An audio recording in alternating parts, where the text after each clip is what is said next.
મારું નામ આનંદ અમરસિંહભાઈ સીતાપરા છે. વેલનાથપરા મોરબી રોડ ઉપર રહું છું. તારીખ 12/4/2024ના રોજ મારા પપ્પા ગૌરીદળ નોકરી ગયેલ હોવાથી તે ત્યાંથી કોઈ સાથે બોલાચાલી થઈ એટલે સામેવાળા સિક્યુરિટીના ઇન્ચાર્જે ફોન કર્યો 100 નંબરમાં. 100 નંબર આવી તેને લઈ ગઈ.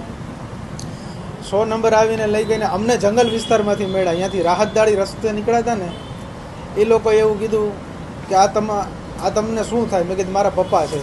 તો કે અહીંયા બેભાન હાલતમાં ફૂલ તડકે પડ્યા છે, અહીંયા જંગલ વિસ્તારમાં છે. પછી હું ગયો ત્યાંથી લઈ અને એને દવાખાને સિવિલ હોસ્પિટલમાં પહોંચાડ્યા.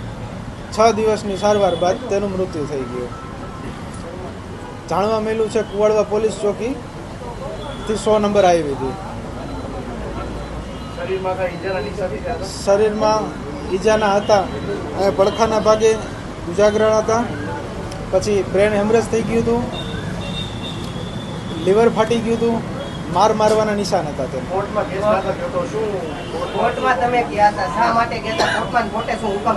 કોર્ટમાં અમે ગયા હતા ન્યાય માટે. કોર્ટે હુકમ કર્યો છે કે આની તપાસ થવી જોઈએ અને આનો ગુનો દાખલ થવો જોઈએ. પોલીસ ઉપર તપાસ થવી જોઈએ, ત્યાં સિક્યુરિટીના ઇન્ચાર્જ હતા એની ઉપર તપાસ થવી જોઈએ, અને ત્યાં સપ્તાહના આયોજકો સાથે. આ ત્રણેય શંકાના ડાયરામાં છે. હા, વાતચીત કરી હતી કે મને પોલીસે માર્યો એ રીતે વાતચીત કરી હતી. ના, કોઈના નામ નથી આપેલા. કોર્ટે હુકમ આશરે 4 તારીખે હુકમ કરેલો છે. ગુનો દાખલ કુવાડવા પોલીસ ચોકીમાં. બસ અમને માંગ ન્યાયની જ છે કે અમને ન્યાય મળવો જોઈએ.